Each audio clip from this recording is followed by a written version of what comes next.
Olá pessoal, na aula passada, dentro do assunto de cargas elétricas, a gente viu um tipo específico de eletrização, que foi a eletrização por atrito. Hoje nós veremos o que é a eletrização por contato, certo? Quando um corpo eletrizado toca um corpo eletricamente neutro, né, ou seja, um corpo que não tem carga nenhuma, parte da carga daquele corpo eletrizado, ela vai ser transferida para esse corpo que estava neutro, certo? E esse tipo de processo é chamado de eletrização por contato. Por exemplo, nessa imagem que a gente tem aqui, nós temos um corpo eletricamente eletrizado, carregado com carga positiva, e temos um corpo inicialmente neutro. O que acontece? Quando eles entram em contato, há uma transferência, certo, dessa carga, e o corpo que antes estava neutro, ele também fica eletrizado. Uma curiosidade: depois que acontece essa eletrização por contato, se nós quiséssemos aproximar novamente esse corpo desse, como eles possuem cargas iguais, então o que vai acontecer? Eles vão se repelir, vão mais se atrair. Isso vai ocorrer também se a gente estivesse falando de cargas negativas. Por exemplo, aqui nós tivéssemos uma carga negativa e aqui um corpo com a carga neutra, então o contato também iria haver a transferência de carga elétrica e posteriormente o corpo neutro ia ficar eletrizado e eles iam se repulsar, porque como estavam com cargas elétricas, eles não iam se atrair, tá certo?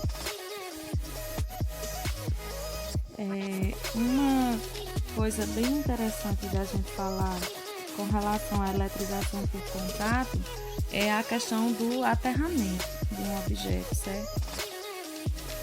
Quando um corpo ele está eletrizado, seja positivamente ou negativamente, e ele é colocado em contato com o solo, certo? Diretamente com o solo, por meio de qualquer material condutor que seja, esse corpo, consequentemente, ele vai ficar com a sua carga neutra, certo? Ele vai ficar eletricamente neutro. Isso acontece por quê? Porque o solo é um condutor elétrico, né? Devido à presença de água, de sais minerais que estão dissolvidos nele. Então, quando um objeto eletricamente carregado entra em contato com o solo, então há essa transferência de carga elétrica. É como se por meio de eletrização por contato, a carga do objeto passasse, né, fosse transferida para a Terra. E como qualquer objeto em cima da Terra que nós estejamos nos referindo, ele é menor que a Terra, né? Então, quando ele é colocado em contato com o solo, né, ele vai ser aterrado, ele vai ser descarregado na Terra. Ele vai passar a ter uma carga neutra, certo? Então, todas as coisas que a gente gostaria de evitar algum transtorno maior devido a uma grande carga, uma grande eletrização, a gente faz o aterramento, certo? Que a gente costuma ver em muitos eletrodomésticos da nossa casa, né? Essa questão do aterramento, né? Que é feito por meio de um fio metálico, né? Que é denominado de fio terra. O esqueminha seguinte mostra para vocês melhor. Vejam só como é que funciona, né, o aterramento. O objeto que recebe carga elétrica, que tem a chance de receber uma grande carga elétrica e provocar algum transtorno, ele vai vir com um fio, e esse fio ele vai ser aterrado para que em momentos posteriores, no momento que esse corpo que esse objeto receber uma grande carga, essa carga ela seja automaticamente transferida para a Terra e ninguém sofra danos maiores. Esse esqueminha aqui, ele mostra uma situação, né, do contato de uma pessoa, de um humano, com um objeto eletrizado, com a presença do fio terra e com a ausência do fio terra. Então, nessa primeira situação aqui, o objeto está eletrizado, mas há a presença do fio terra. Esse é o símbolozinho aqui para aterramento, certo? Se vocês observarem, aqui na imagem anterior também tem o mesmo símbolo aqui. Esse símbolo é de aterramento. Então, vejam, nessa primeira situação aqui, nesse primeiro esquema, a gente percebe que o objeto está eletrizado, mas há um aterramento aqui no fio terra. O bonequinho tocou no objeto eletrizado, ele também faz essa função de transferência, mas o bonequinho está aqui, olha, de boquinha feliz. Ele não levou o famoso choque, né? Ele não recebeu a descarga elétrica desse objeto, porque quem está fazendo essa função é o fio terra, certo? Então, a corrente praticamente não circula pelo corpo. Diferente desse segundo exemplo aqui, como nesse segundo caso aqui, não há presença do fio terra, o que acontece? Quem fez o papel do fio terra foi o bonequinho. Olha a boquinha dele, levou um belo de um choque, né? Então, ele que fez o papel do fio terra, ou seja, a descarga elétrica foi ele que recebeu e transferiu para a Terra, certo? Esse aqui é o famoso choque elétrico. O ar, ele é um excelente isolante elétrico, certo? Mas existem sim as descargas elétricas no ar, certo? Quando o ar está numa pressão e numa temperatura ambientes, ele é um excelente isolante elétrico. Mas se um corpo está muito eletrizado, separado pelo ar de outro corpo, dependendo da distância, dependendo da eletrização, não vai haver transferência de carga elétrica. No entanto, qualquer objeto condutor que entrar em contato com os dois corpos, vai haver aí transferência de carga elétrica. Como o exemplo do fio terra, né? O fio terra, o fio de metal, é o fio que faz a transferência elétrica de um corpo para outro. Porém, o que acontece? Quando a gente tem, né, corpos que estão eletrizados com cargas extremamente elevadas ou quando elas estão muito próximas, a resistência que um material isolante elétrico oferece pode não ser suficiente. Exemplo, quanto mais de mais alta tensão for o fio, geralmente mais revestido de material isolante por fora ele é. Se o fio é um fio simples de cobre, por exemplo, o material que reveste o cobre do fio do nosso fone de ouvido, a gente percebe que ele é revestido com material fino porque a carga elétrica não é tão alta e o fio é bem fininho. Já quando a gente observa o revestimento do fio da rede elétrica, dos postes, já é um revestimento mais grosso, porque já há uma tensão, né, maior ali. Então, é necessário um material isolante suficiente para conter, né, essa carga elétrica. Então, quando há uma carga elétrica muito elevada, vão haver casos em que o ar não vai ser suficiente para impedir a transferência de cargas elétricas de um corpo para outro, certo? E essa transferência ela pode vir acompanhada de luz e barulho, como, por exemplo, são os raios e trovões. Então, as nuvens elas ficam altamente eletrizadas durante uma tempestade. Em consequência disso, né, vai acontecer uma descarga elétrica que faz a transferência das cargas da nuvem para o solo. E essa descarga produz a luz, que é o que a gente chama de relâmpago, de raio, e produz o barulho, que a gente chama de trovão. E aí, como a velocidade da luz é mais rápida que a velocidade do som, a gente primeiro vê o raio, né, o relâmpago, depois a gente escuta o barulho do trovão, como se fossem duas coisas diferentes, quando na verdade foi um evento só, aconteceu no mesmo momento, mas como a luz ela anda mais rápida que o som, a gente vê a luz primeiro. E aí, para nos salvar, nos proteger, as pessoas vão criando estratégias alternativas que façam com que a gente consiga se proteger dessas descargas elétricas, né? De alguma forma.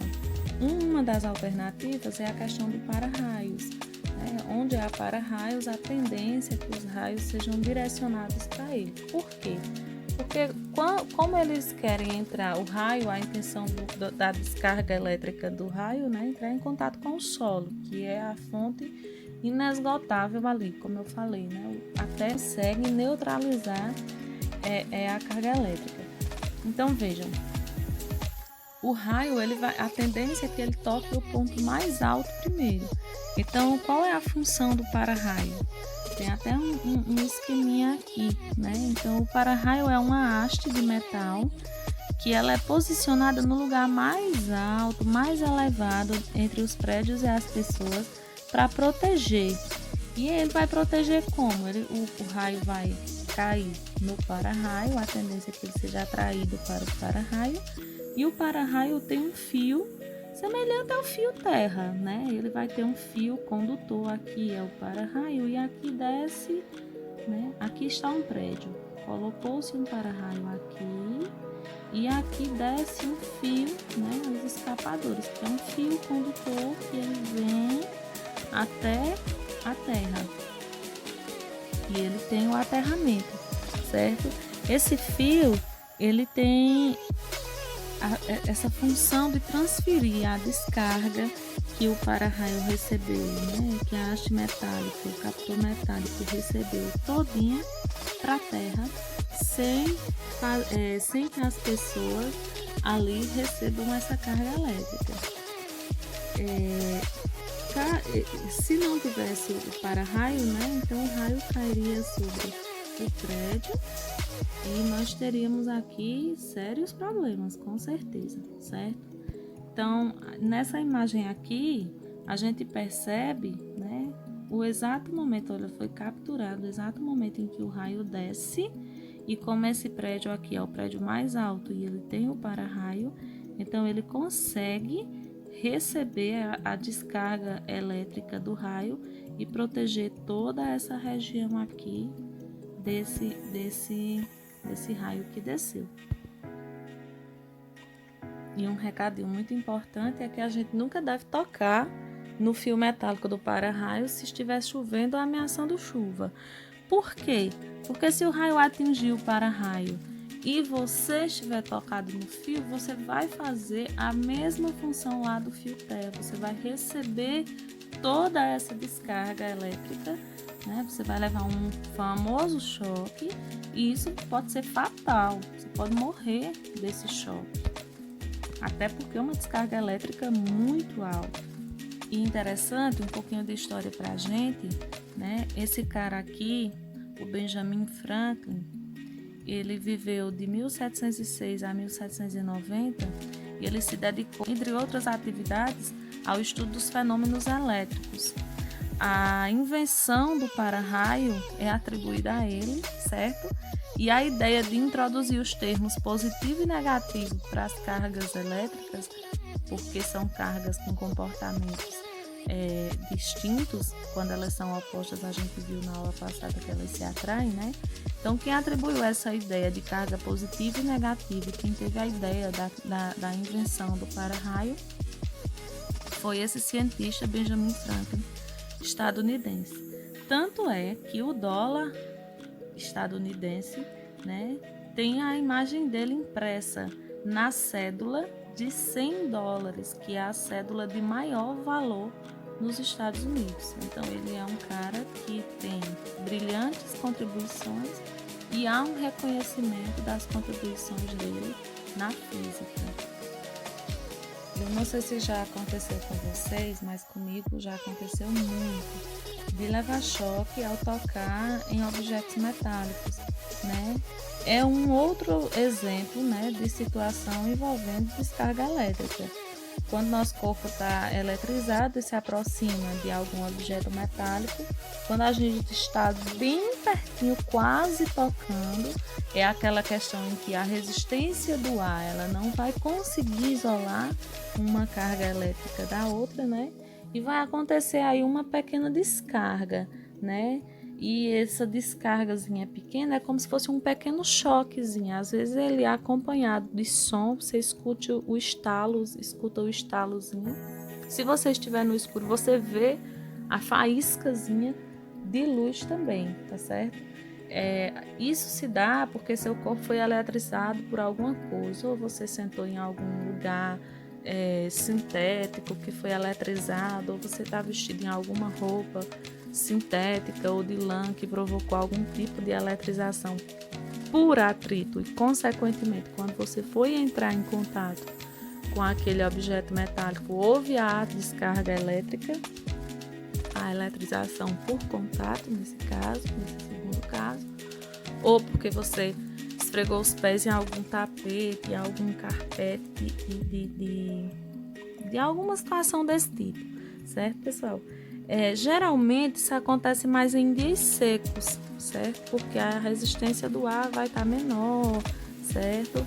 Em dias mais úmidos, né? A água está presente no ar e ela faz com que isso ocorra menos.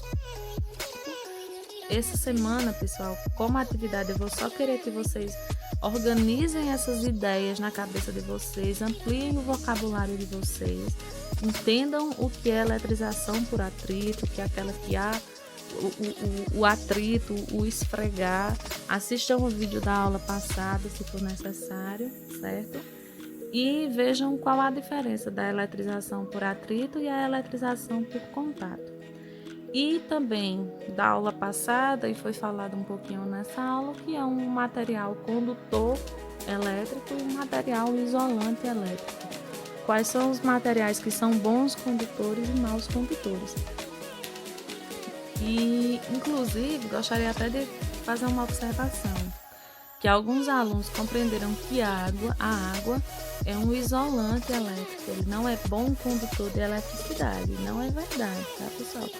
A água é um excelente condutor de eletricidade. Se não fosse, a gente não tinha as recomendações de não pode pegar na tomada molhado, com as mãos molhadas, porque há um risco de choque. O risco de choque existe justamente porque a água é um bom condutor de eletricidade, certo? Então, organizem as ideias, coloquem essas informações no caderno, o que é eletrização por contato, o que é eletrização por atrito, o que é condutor elétrico, o que é isolante elétrico, certo, pessoal? E não precisam me enviar as respostas desta atividade desta semana, certo?